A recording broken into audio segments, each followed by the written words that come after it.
সাফল্যের মানে এরকম হয় যে আপনি আসলে কতটা বাধা পেরিয়ে কোন জায়গায় গিয়ে পৌঁছেছেন, তাহলে আমার কাছে মনে হয় আমি একটু সফল নয়, কারণ আমার কাছে সামনে কোনো বাধা ছিল না।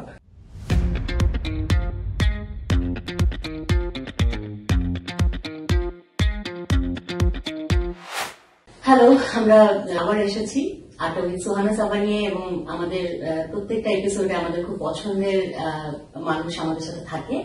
তো যারা হয়তো ক্যামেরার পেছনে, ক্যামেরার সামনে নানান জায়গায় নিজেদের জায়গা করে নিয়েছে নিজের কাজের মাধ্যমে, একটু অন্যরকম কাজের মাধ্যমে, সেরকম একটা মানুষকে আমার খুব পছন্দের মানুষ, আমি তার ফ্যান। আমি বলছিলাম যে আপনি সামনে আসলে তো আমি মাথা ঘুরে পড়ে যাবো। খালেদ পড়িনি, পড়বো। খালেদ মহিউদ্দিন ভাই, যিনি ইন্ডিপেন্ডেন্ট টেলিভিশনে আছেন এক্সিকিউটিভ এডিটর হিসেবে, এবং আমরা খুব লাকি যে আজকে তাকে আমাদের মাঝে পেয়েছি। লাকি কিনা জানি না, তবে আমি খুব খুশি যে মানে এরকম একটা ঘরোয়া আড্ডায় মানে আমাকে ডাকা হয়েছে। কিন্তু ধরেন আপনার সাথে আড্ডা দেওয়া তো মুশকিল, কি নিয়ে কথা বলাটা ঠিক হবে, সব নিয়ে কথা বলাটা ঠিক হবে, কি নিয়ে কথা বলাটা বেশি। আমি কিছুটা নার্ভাস, এমনিতেই ক্যামেরা দেখলে আমি একটু নার্ভাস।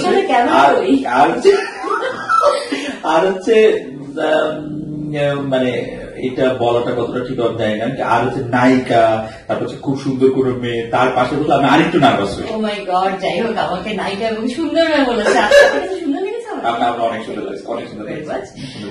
অনেক মেকআপ নিচ্ছেন না? মানে না, সে ব্যাপারে না যাই। আমি তো মেকআপ দিলেন না, আপনি তো এমনি ভাই বড় আপনি আমার আপনার ব্যাপারে অনেক কিউরিওসিটি। মানে আপনি আপনার ছোটবেলা, বেড়ে ওঠা, আমি আপনাকে বলছিলাম এটা প্রথমে আপনি আসার পর আপনাকে বলার সুযোগ হয় না কখনো যে কিছু হয় না। যেমন আমি শাহরুখ খানের ফ্যান একদম ছোটবেলা থেকে, হয়তো 20 বছর থেকে আমি শাহরুখ খানের ফ্যান। আমি এই লেভেলের ফ্যান যে শাহরুখ খান একদিন যদি খারাপ শটও দেয়, খারাপ অভিনয় করে বা অভিনয় করে, প্রায় করলেও আমার কিছু এসে যায় না, শাহরুখ খান আমার কাছে শাহরুখ খান। তো আমার কাছে খালেদ মহিউদ্দিন ভাই হচ্ছে সেটাই। আমি আসলে ওই যে শাহরুখ খান যেরকম, তেমনি খালেদ মহিউদ্দিনও আমার কাছে সেইরকম, যে কথা বললেই বা টেলিভিশনে দেখলেই আমার মনে হয় ও মাথা ধরে পড়ে গেলাম। আমার মনে হয় যে ডিরেক্টরদেরকে বোধহয় এই অংশটুকু একটু এডিট করতে হবে, একটু বেশি বলা হবে কিনা। তবে আমার ছোটবেলা সম্পর্কে যদি বলি, আমার জন্ম গ্রিন রোডে। আমি আমার বাবা মায়ের দ্বিতীয় সন্তান, কিন্তু দীর্ঘকাল আমি ছোট ছেলে হিসেবে বড় হয়েছি, কারণ আমার ছোট ভাই আমার থেকে আসলে 13 বছরের ছোট। তো আমার যে ভাই আমার ইমিডিয়েট বড়, সে আমার 1 বছরের বড়, সে আমার বেস্ট ফ্রেন্ডও বটে। আমরা ক্লাস 1 থেকে ইউনিভার্সিটি পর্যন্ত একই স্কুলে, একই কলেজে, একই ইউনিভার্সিটিতে পড়াশোনা করছি। আসলে ও এখন নিউ ইয়র্কে থাকে। এই হচ্ছে আমাদের পরিবার। আমি বিয়ে করেছি 17, ছোটবেলার কথা বলতে গিয়ে বিয়ে করার কথা কেন মনে হলো আসলে অনেকদিন আগে মনে হয় আর কি, না খুব ছোটবেলা না। আমি বিয়ে করেছি এখন থেকে 17 বছর আগে। আমার একটি মেয়ে আছে, ও এখন বড়, 12 বছর বয়স। আর ছোটবেলার কথা যদি খুব বলতে হয়, যে গ্রিন রোডে থাকতে গিয়ে বা পরে যখন আমরা মিট করে আসি, আমার 8 বছর বয়সে আমরা মিট করে আসি, আমি খুব বেশি খেলাধুলা করছি, খুব বেশি দুষ্টামি করছি, খুব বেশি জীবনটার উপভোগ করছি। আমার ছোটবেলাটা আসলে খুব সুন্দর ছিল। আমি আমার ছোটবেলাটাকে খুব পছন্দ করি। আমার ছোটবেলার স্মৃতি আমাকে আসলে খুবই খুবই খুবই আনন্দ দেয়। মানে সেই সময় আসলে যারা বড় হয়েছে, মানে সেই সময় বলতে আমি খুব বেশি আগের কথা বলছি না, হয়তো 30 বছর আগে যাদের ছোটবেলা ছিল, সেই সময়টা তো বোধহয় সবাই খুব এনজয় করেছে। মানে আমার মনে হয় আমরা দুঃখী বাচ্চা জীবনে দেখি, এখন কিন্তু অনেক দুঃখী বাচ্চা দেখা যায়। আমি কিন্তু বাচ্চা দুঃখী, আমরা যখন বাচ্চা ছিলাম সেটা কিসের দুঃখী, মানে মাথার মধ্যে দুঃখ কিসের, এবং অপশন চয়েস, বাবা মা একটা খাবার খাওয়াইতে দিছে, এখন বলা যায় আমি এটা খাবো না, এটা খাবো না, ওইটা খাবো, ওই রকম আমরা ভাবতেই পারি না। এক্স্যাক্টলি, আমরা ভাবতেই পারি, মানে আমাদের এটা চিন্তায় আসে না। আমরা আমাদের এই ছোট জীবন, ছোট ঘর, ছোট আনন্দ, ছোট ফুর্তি, এগুলি নিয়ে আমরা আসলে বড়। এবং আবার আমরা কোথায় যেন বড় ফ্যামিলিও ছিলাম, কারণ পাড়া প্রতিবেশী, আঙ্কেল আন্টি, মানে চাচা চাচি, সবাই কোথায় যেন ক্লোজ ছিলাম। এক্স্যাক্টলি, আমার মনে আছে আমরা যখন মেয়ে আমাদের বাচ্চাটা, আমার ছোটবেলা বন্ধুরা কিন্তু এখন আমার বন্ধু। মানে আমরা মানে আমার সেই কজনই আসলে ঘনিষ্ঠ বন্ধু। আমরা এখনো প্রতি শুক্রবার আমরা একসাথে হই, একই জায়গায়, মানে আমরা যে ছোটবেলা যে জায়গায় বেরিয়েছি সেই জায়গায় একসাথে। আমার মনে আছে যে এদের কারো বাসায় যাওয়ার সময় আমার কখনো মনে হয় না যে আমি আরেকটা বাসায় যাচ্ছি, ওদের বাসায় খাচ্ছি, ঘুমাচ্ছি, রাতে থাকতেছি। মানে এটা আমার জন্য খুব সহজ একটা ব্যাপার ছিল, এখনো তাই। আমার বন্ধুরা কিন্তু কেউ আমাকে টেলিভিশনে দেখে ফেসবুকে পড়ে কোনো বিষয়ে তারা মানে আমার পরিবর্তনটা বা আমাকে অন্য একটা মানুষ হিসেবে কখনো দেখে না। বড়দের একটু কইতে পারে যে তোকে ইদানিং টেলিভিশনে এত বেশি দেখা যায় যে বিরক্ত হইতে হইতে শেষ হয়, তখন বলতে কেন দেখিস একটা চ্যানেল না চ্যানেল সার্ফিং করার সময় তো মাঝে মাঝে তোকে দেখা যায়, ওইটা তো তারা বিরক্ত হয়। আমার ফ্রেন্ডদের ক্ষেত্রে তাই, আমার ছোটবেলার বন্ধুরা আসলে আমাকে খুব একটা পাত্তা দেয় না, যখন পাত্তা দিচ্ছে মানে এইটা আসলে কেমন লাগে যে ওই বন্ধুদের সাথে ওই আড্ডার মধ্যে আসলে কি খুব বেশি তফাৎ আছে না? আসলে ওরা তো এনজয় করে একেবারেই না। মানে ভয়াবহ ব্যাপারটা যেটা হয়েছে যে সেটা হচ্ছে যে আমরা ধরেন প্রথম বন্ধু 8 বছর বয়স থেকে, এখন আমার বয়স 43-এরও বেশি, 35 বছরের বন্ধুত্বের ক্ষেত্রে আমাদের আলাপ আলোচনাগুলি এক জায়গায় থেকে আসে। সেই ফুটবল খেলা, বাংলাদেশ ক্রিকেট টিম, বিশ্বকাপ আসলে ম্যারাডোনা বা মুক্তি নিয়ে মারামারি, একদমই খুবই হালকা লেভেলে খুবই সিলি সিলি জিনিস নিয়ে পচানি। এই সেদিন আমার মনে আছে এই 1 মাস আগের কথা, দেখেন আমার বয়স 43, আমার বন্ধুদের বয়স 43-44, ওরকমের মধ্যে তো একজনের সাথে বাজি লাগলো কে 200 বার স্কিপিং করতে হবে এই অসমান রাস্তা একবারও না থেকে।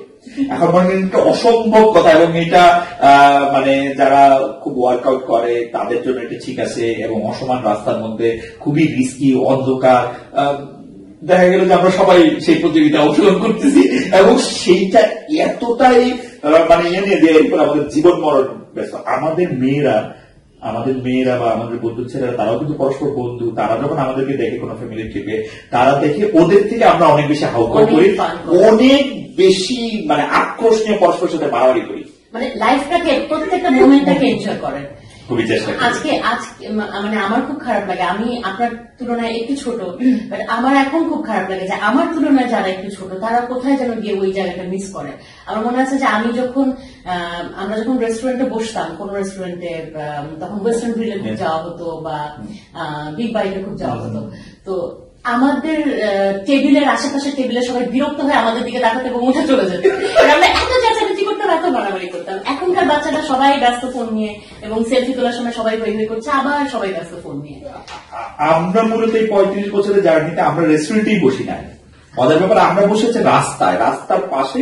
ইদানিং আমাদের জন্য আমাদের মানে আমরা যে জায়গায় আড্ডা মারি বা আমাদের যে পুরোনো এলাকায় একটা ছোট কাঠের বেঞ্চি করে দেওয়া হয়েছে, আসলে সিমেন্টের বেঞ্চি, সেই বেঞ্চির মধ্যে আমরা বসে থাকি দিনের পর দিন।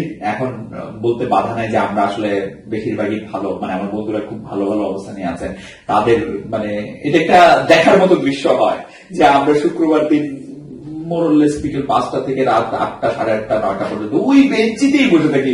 যে আসে সেই খুব অবাক হয় যে এরা একটা থেকে নড়েও না চড়েও না, আমাদের কোনো ক্লাব নাই, কোনো কিছু নাই, অন্য কোনো কিছু নাই। আমরা বসে থাকি সব মিনিংলেস সেন্সলেস জিনিস নিয়ে আমরা আলাপ আলোচনা করি। এইটাই আমার কাছে অনেক আনন্দের মনে হয় আর কি। তো আমিও মানে ব্রিটিশ কাউন্সিলের সামনে একটা সময় আমার জন্যই আমার বন্ধুরা সেই আড্ডাটা বন্ধ করতে বাধ্য হয়েছে, কারণ লোকজন আসতো। সেটা কি আপনার ক্ষেত্রে হয় কিনা? এখন লোকজন আসে, সেলফি তুলতে আসে, বা খুব বিরক্ত হয় আমার বন্ধুরা।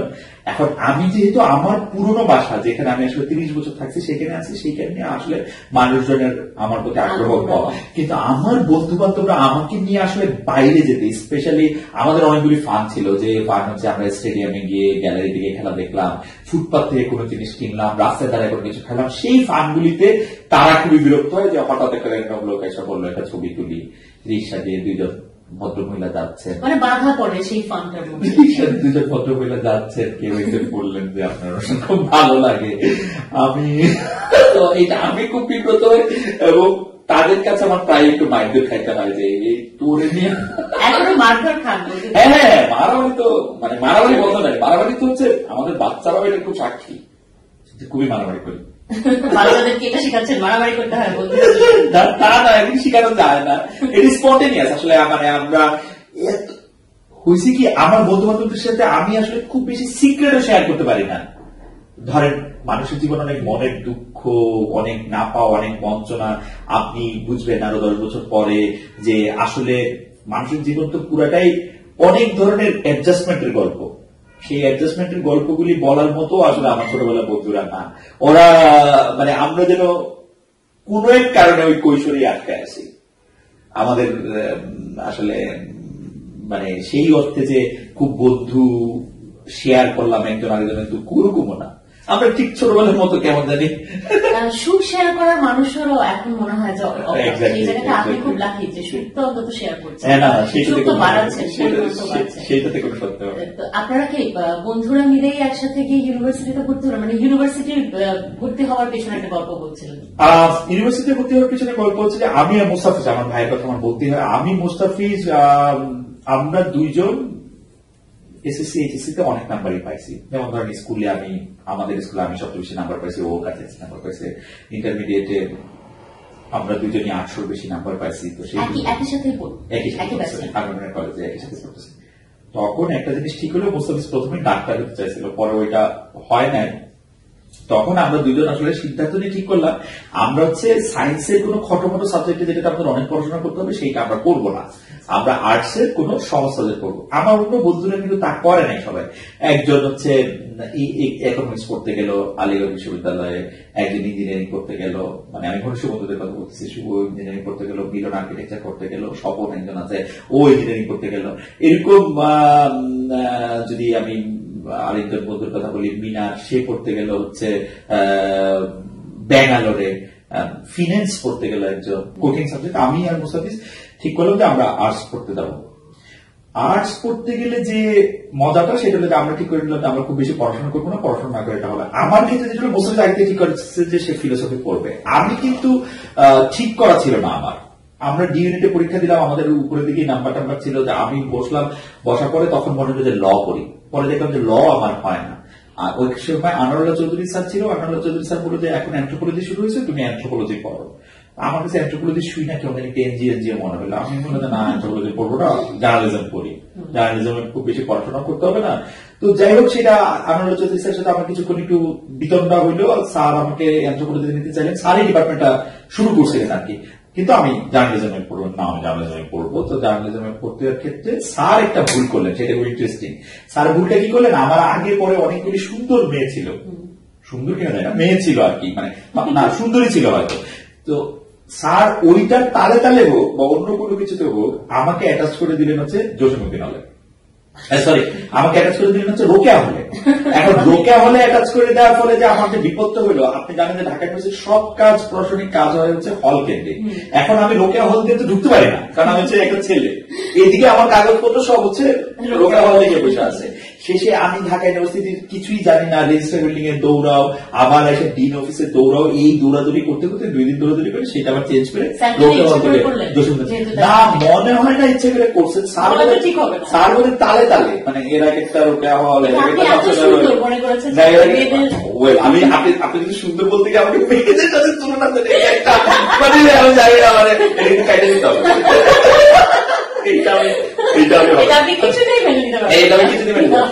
তারপরে অনেক দৌড়াদৌড়ি করে নিজেকে জসীমউদ্দিন হলে আমি অ্যাটাচ করতে পারলাম। মানে ইউনিভার্সিটি ভর্তি হওয়ার আগে আমাকে ঘন্টার পর ঘন্টা আমাকে রোকেয়া হলে, ঘন্টার পর ঘন্টা আমাকে রোকেয়া হলে দাঁড়া থাকতে হইলো আর কি, সেই তার আগে দিয়ে। এটা কি একটা অবস্থা চিন্তা করেন, মানে সবাই মনে করলে আপনি কোনো মেয়ের জন্য দাঁড়িয়ে, অবশ্যই কোনো মেয়ের জন্য বা কোনো অনেকজন মেয়ের জন্য, এতটা দাঁড়া থাকবে কেন, কেউই সবাই এদিকে যাচ্ছে, কেউ আমাকে চেনে না, আমি হচ্ছে মানে এইটা একটা অবস্থায় হইলো আর কি ইউনিভার্সিটি ভর্তি হতে সময়।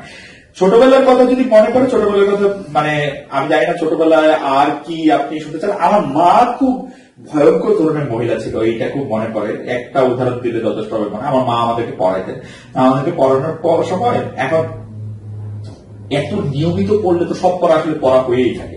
আম্মা বিচিত্র বিচিত্র উপায় বাইর করতো আমাদেরকে চালানো। এর মধ্যে একটা হচ্ছে যে পরীক্ষার আগে তো বললো যে পড়া হয়েছে সব, হ্যাঁ পড়েছে, তারপরে যে কোনো একটা র্যান্ডম চ্যাপ্টার খুলে এই চ্যাপ্টার থেকে উত্তর বল, এটা তো এবার সিলেবাসে নাই, পয়সা দিয়ে বই কিনছি সিলেবাসে বাকি সব বলবি, এখন পরে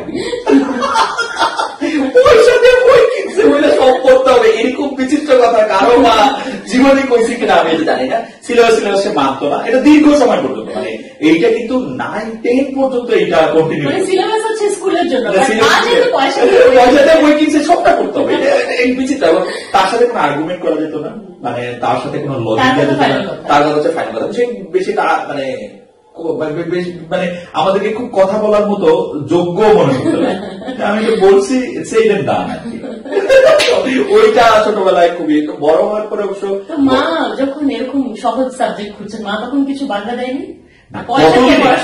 ততদিনে আমরা আসলে প্রুভ করে ফেলছিলাম যে আমরা বেসিক্যালি ভালো ছাত্র, যা আমাদের রেজাল্ট নিয়ে মায়ের আবার খুব গর্ব করতো, বিভিন্ন জায়গা থেকে এসে না না মানে মারা যেরকম হয় আর কি, না আমার ছেলেরা তো বেশি পড়াশোনাই করে না, করলে তো আরো অনেক ভালো হতো, সেইসব গর্ব করতে মানে তাকে অনেক সুযোগ দেওয়া হয়েছে আর কি। সেই জন্য সে আর তখন আর বেশি কিছু বলে না। আরো স্পেশালি হচ্ছে আমার বাবা যখন মারা গেল, আমরা ক্লাস 10 পড়ি, বাবা মারা যাওয়ার পর আম্মা অনেকটাই হঠাৎ করে কেমন একটু অনেক বন্ধু হয়ে গেল আর কি। আমার ভাইয়ের কথা খুব মনে পড়ে। আমার ভাই যাকে বিয়ে করছে আমরা তিনজনই স্কুলে ক্লাসমেট। আমার ভাই তখন মাত্র অনার্স পাস করছে, আমি অনার্স পাস করছি। একদিন রাত্রেবেলা এরকম খাইতে গিয়ে আমার মা ডাইনিং টেবিলে বলতেছে যে, আচ্ছা মা, আমি তো এখন একলা আমার ঘরেই থাকি, তো আরেকটা লোক যদি আমাদের বাসায় খায় তাহলে আসলে কতটুকু চাল তাও বেশি লাগে। কিন্তু সরাসরি জিজ্ঞেস করে, তুই বিয়ে করতে চাস?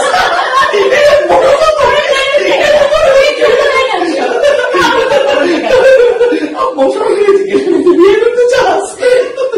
ঠিক আছে, কবে কখন কিভাবে? সত্যি সত্যি সে কিন্তু মাস্টার্স পরীক্ষা দেওয়ার আগে বা মাস্টার্সে বসার আগে সে বিয়ে করলো, এবং সেটা আমার জন্য খুবই ফুর্তির ব্যাপার ছিল, আমার জন্য তো চরম ফুর্তির ব্যাপার। কারণ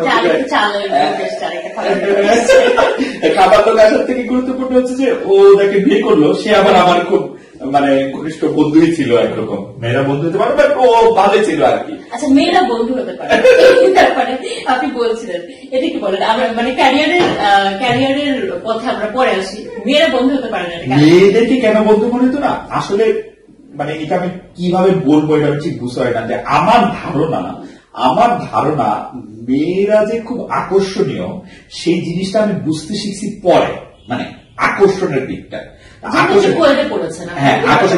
শুধু কোয়েটে কিছু পড়ার কারণে না, আমার অনেক বন্ধুরা মোস্তাফিজ প্রেম করতে শুরু করলো ক্লাস 10-এ।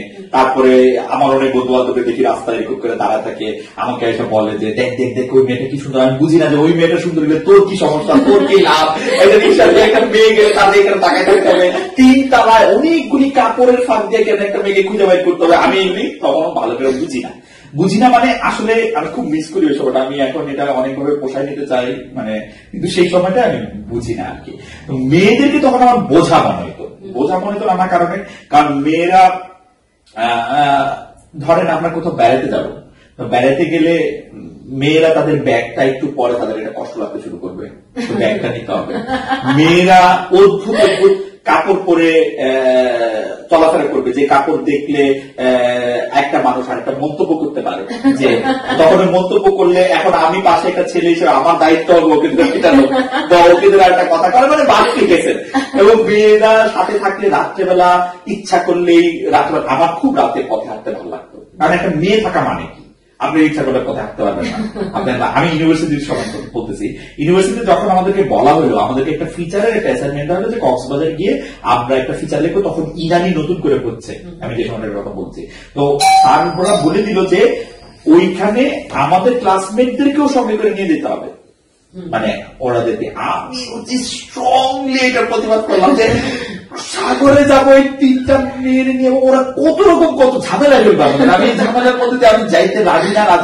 তখন মেয়েরা বলো যে কেন তুমি এরকম মনে করো? আমি দেখো মেয়েদের সাথে ছেলেদের আমার এক্সপিরিয়েন্স এখন পর্যন্ত বলে যে হয় এটা বাড়তে প্রেমে গিয়া থেকে, নাহলে কমতে ভদ্রতা এসে থামে। এর কোনটার মধ্যে আমি আসলে নাই। এখন আমার প্রেম করতে ইচ্ছা হচ্ছে না আমাদের কারোর সঙ্গে, আর আমার এই ভদ্রতা করেও আমার পোষায় না।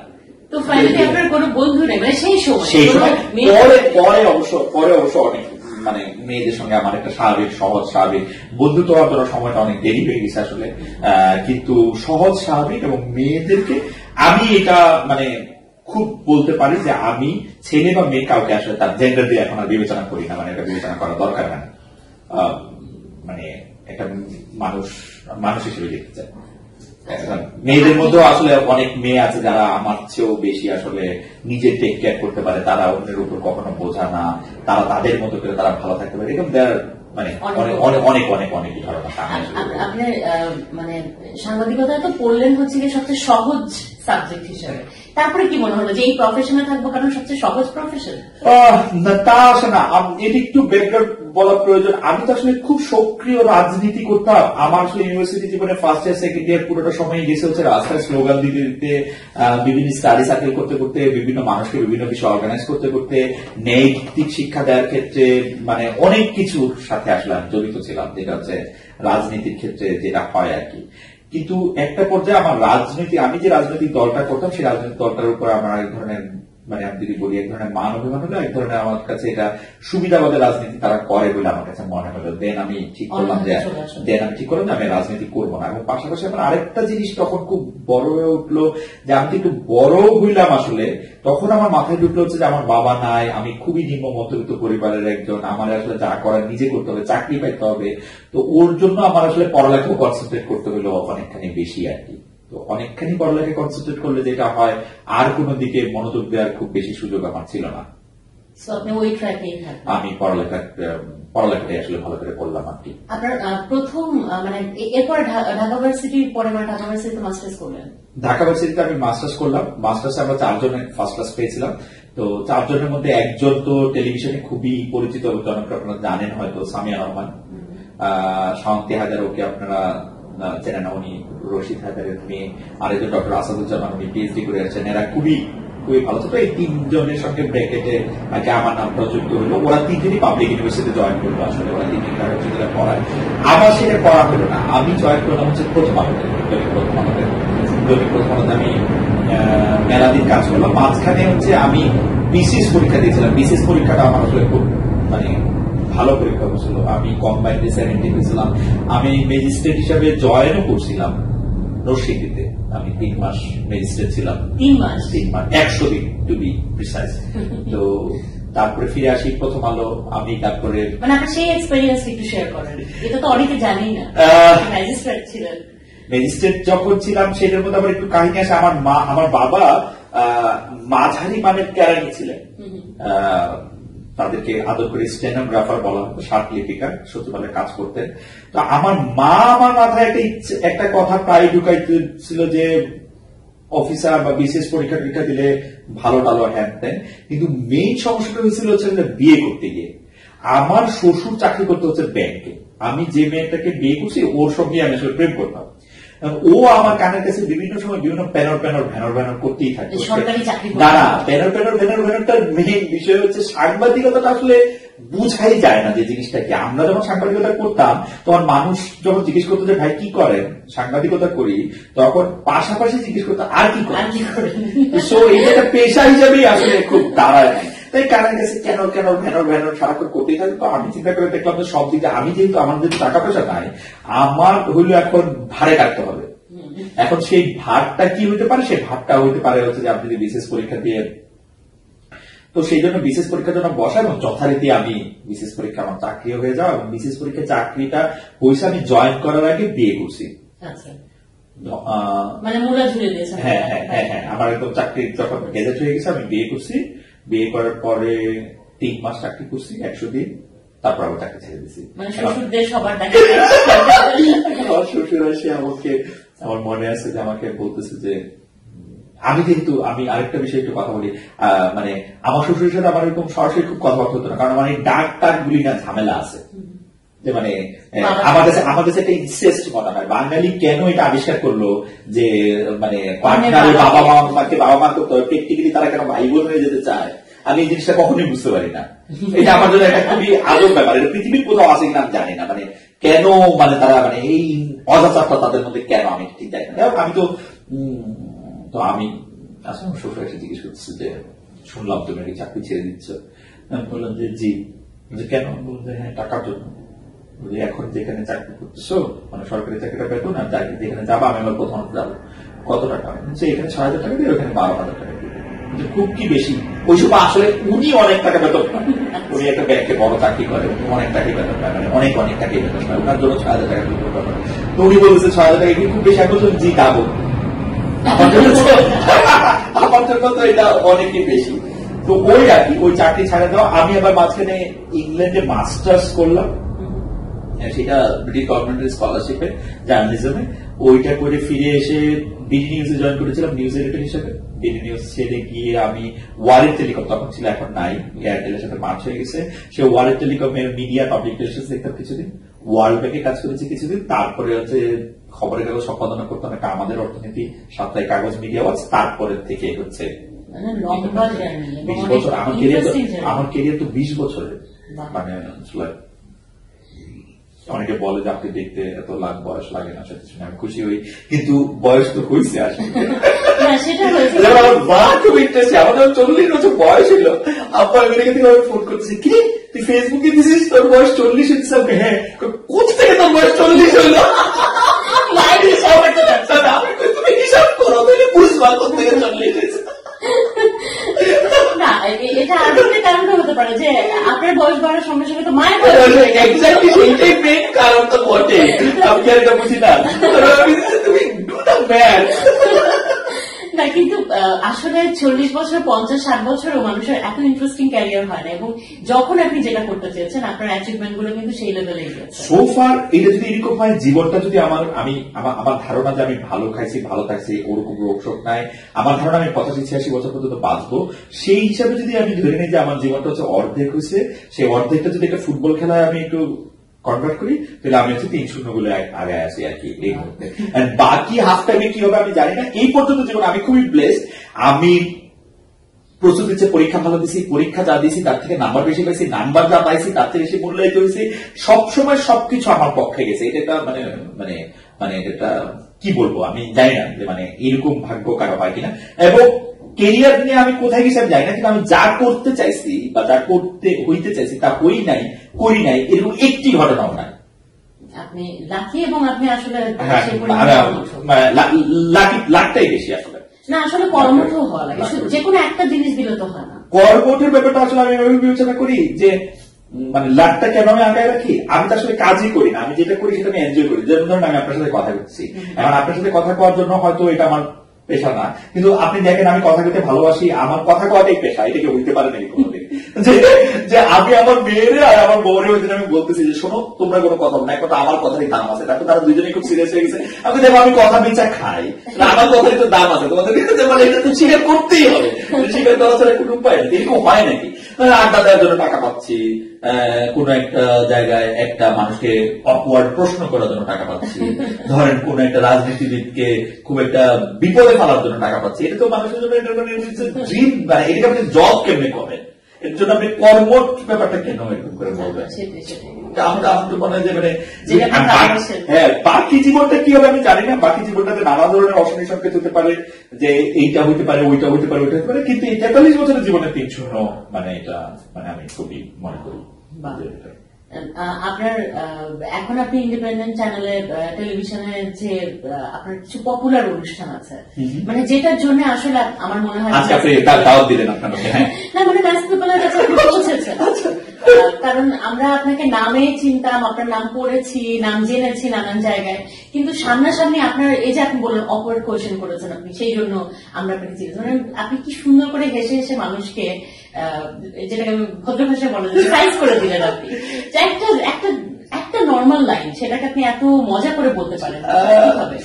এইটা হচ্ছে প্রথম যে জিনিসটা হচ্ছে যে আমি খুব বেশি ওরকম মনে করি না যে আমি খুব অভদ্র, আবার আমি খুব মনে করি না যে আমার কোনো কিছু মানে ধরেন এই ক্যামেরাগুলো যদি আমার বন্ধও থাকতো, আমি আপনার সাথে এরকম কোনো কিছু করতাম না যেটা আমি আসলে পরে অনুতপ্ত হইতাম। সেই জন্য আমি মনে রাখি, এবং আমি এইটাও মনে রাখি যে এই পৃথিবীতে কেউ প্রশ্নের ঊর্ধ্বে না। বাঙালি বিয়ে একটা স্টুপিড জিনিস, সরি মানে যারা দেখেন খাওয়া ছাড়া কিচ্ছু নাই, খাওয়া ছাড়া কিচ্ছু নাই, এবং সেই খাওয়া সবার সাথে সবার সেই গেট কি হয় ডাইনিং টেবিলে, এবং আপনি হাত ধুতে যাচ্ছেন, আরেকজন আপনার সাথে হ্যান্ডশেক করতে আসতেছে, এবং আপনি খাচ্ছেন, পাশে একটা লোক বলতেছে হচ্ছে যে আজকে খাওয়া ভালো হয় নাই, রেজাল্টটা এদিকে দিয়ে ঝোল আপনার করে ফেলতেছে, এই কোনো কিছু একটা হইলো, এবং এই খাওয়া এবং রোজ ঠান্ডা, যেটা আমি হেভি করি, রোস্ট এবং কাবাব হচ্ছে ঠান্ডা, কাবাব ঠান্ডা এবং রোস্ট, সেগুলো হচ্ছে আমার দুজনের তালিকায় আছে, যেগুলি ঠান্ডা রোস্ট ঠান্ডা কাবাব এটা আমার দুজনের তালিকায় হচ্ছে। সেই জন্য আমি এই বিয়ে সাথে যাই না, কিন্তু যাই না বলেই মানে অনেক কিছু সময় করতে পারি না। বলছিলেন যে আপনি আমিও শিওর যে আপনি আসলে বিনোদন উপস্থাপক হিসেবে চমৎকার করতেন, মানে আপনি বলছেন আনন্দ মেলায় আপনি হচ্ছে বেস্ট উপস্থাপক হতেন। এটা আমার খুব মনে হয়, এটা আমার খুব মনে হয়, সত্যি খুব মনে হয়। কারণ কি আমার মধ্যে এক ধরনের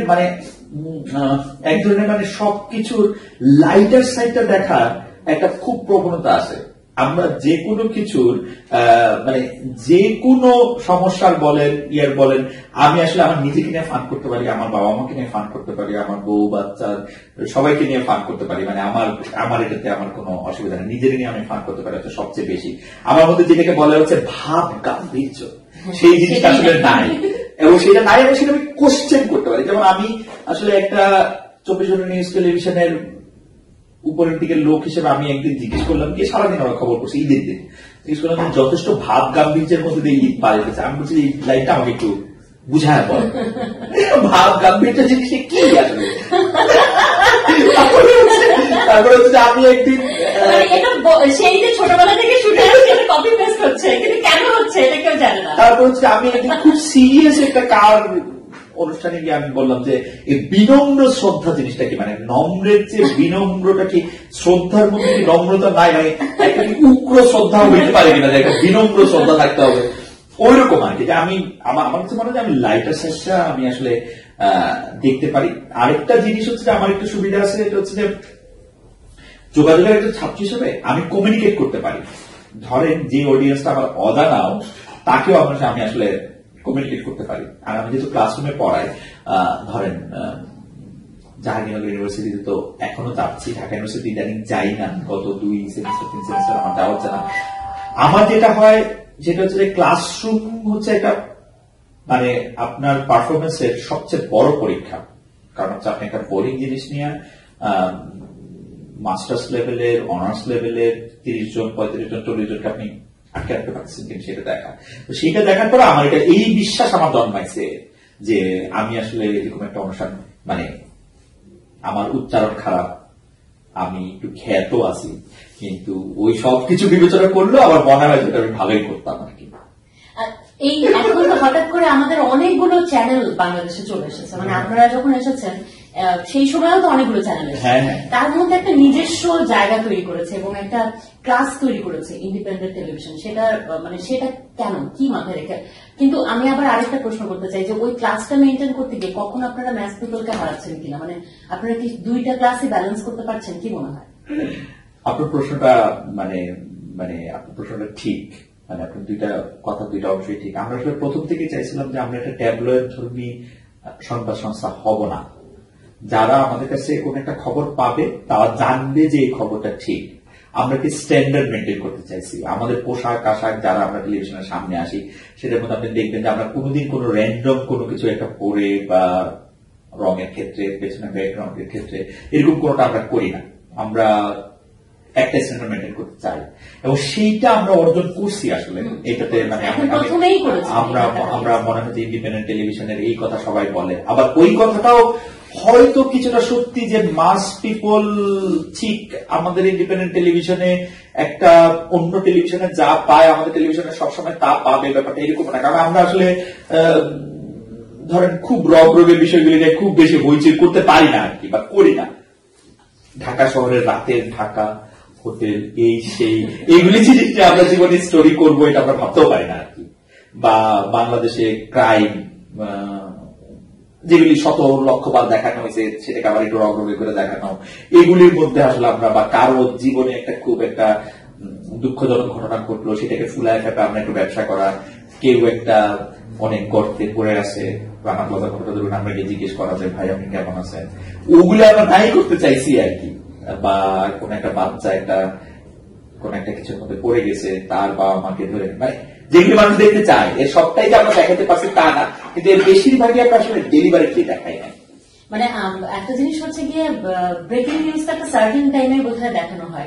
কিছু কিছু টেলিভিশন আছে যে সারাদিন ধরে ব্রেকিং নিউজটা চলছে, হ্যাঁ সারাদিন ভাঙতে থাকে, তো সেইটা আপনারা করেন না আর সেটা আপনারা করতে চান না। আর আরেকটা হচ্ছে গিয়ে খুবই আমি আমার পার্সোনাল জায়গা থেকে বলবো যে আমি যখন একটা নতুন নিউজ শুনি যে আজকে নাকি এটা হয়েছে, তখন প্রথমে সত্যি বলতে একটু খারাপ লাগে, পরে মনে হয় যে বাহ, নিউজের মানুষগুলো কিছু নিউজ পেল আজকে সারাদিন ব্যস্ত থাকার। কিন্তু আরেকটা জিনিস মনে হয় যে আসলে কতটুকু হয়েছে সেটা সার্চ করার জন্য কিন্তু আমি ইন্ডিপেন্ডেন্ট চ্যানেলে, টেলিভিশনে যাই। এটা আমাদের আমি এইটা আমাদেরকে একটা বড় সাকসেস মনে করি। যেমন আমি নিজেই দেখছি যে আমি সাংবাদিকতা ছাত্র হিসাবে যে খেয়াল করছি যে মানুষ খবরের কাগজে কোনো একটা খবর পড়লে, যেমন আপনি একটা খবর পড়লেন, সে ধরেন আপনার সাথে জড়িত, আপনি যে জায়গায় থাকেন, ধরেন আপনি ধানমন্ডি এলাকার একটা খবর পড়লেন, আপনি এই মুহূর্তে আছেন হচ্ছে ধরেন আমেরিকাতে, তো আপনি খবরের কাগজে খবরটা পড়ে আপনি কিন্তু সবার আগে ধানমন্ডির কাউকে আসলে ফোন করে জিজ্ঞেস করেন যে আসলে কি হয়েছে।